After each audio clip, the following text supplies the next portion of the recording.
plutôt une vision différente hein, de ce que les panélistes la semaine dernière, vers où ils convergeaient d'ailleurs, votre vision était différente.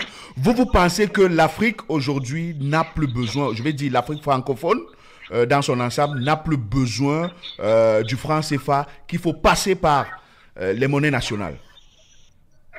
Oui, tout à fait.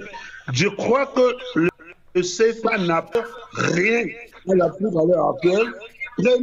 Prenez les 10 pays les plus développés d'Afrique. Il n'y a aucune la zone CFA. Prenez les pays les plus riches d'Afrique. Il n'y a aucun pays de la zone CFA. Vous prenez des petits pays comme les Seychelles, l'île Maurice, qui sont premier et deuxième pays développés de l'Afrique, qui ont leur monnaie. Alors, qu'est-ce qu'on a à être infantilisé, à dire que la monnaie doit être dans le trésor français, etc. Qu'est-ce que ça portait aujourd'hui? Rien du tout. Je dis, regardez les pays les plus développés d'Afrique, les pays les plus riches d'Afrique. Il n'y a pas un seul pays de la zone franc CFA. Il n'y en a pas. Alors, qu'est-ce que cela nous apporte? Rien. Vous croyez que le monde est plus petit que les Seychelles, que l'île Maurice, que les autres pays qui ont leur monnaie? Qu'est-ce que les Sao Tomé et Principe, les petits pays qui ne vaut même pas une ville du Cameroun, a sa monnaie et il s'en sort bien. Le Rwanda, le franc rwandais, c'est l'une des monnaies les plus solides d'Afrique. Alors, cessons d'être infantilisés et développons les monnaies nationales. Mais professeur, une monnaie unique africaine, ce n'est pas recommandé non plus.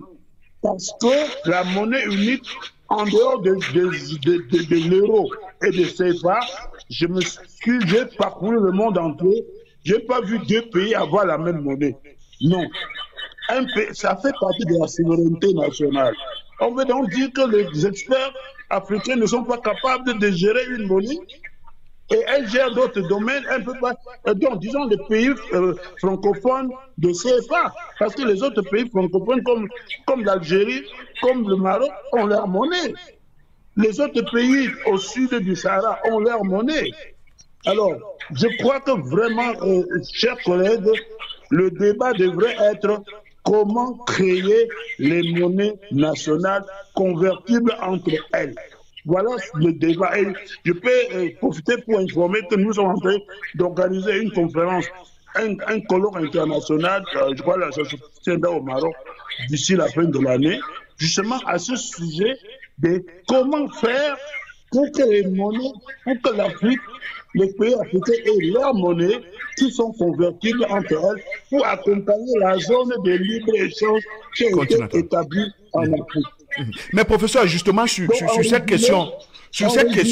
En résumé, nous ne sommes ni pour une monnaie unique africaine, ni pour le CFA, mais on est pour les monnaies nationales convertibles entre elles. Alors, mais professeur, au niveau du champ international, du marché international, quelle est la plus-value des monnaies nationales? Elles ne seront pas convertibles, par exemple.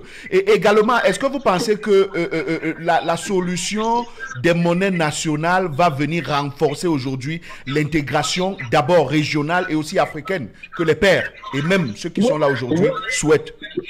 Comment? Mais justement, parce que aller à Brazzaville, au bord du fleuve Congo, vous allez voir que les mamans changent le franc CFA contre le franc de RDC. Allez à la frontière du Cameroun-Nigeria et n'importe où. Alors, il y a, si nous, les grands experts internationaux, les experts des banques centrales, les experts des ministères des Finances sont incapables de gérer les monnaies et leur convertibilité, mais allons demander à ces mamans qui savent le faire. Elles maîtrisent même le taux d'échange. Alors, quand vous allez dans un pays africain, à la frontière de chaque pays, il y a des informels, des gens dans des domaines informels qui vous changent la monnaie. Quand je quitte ici pour aller au Maroc, mais à l'aéroport, les gars me changent le CFA contre le dirham marocain.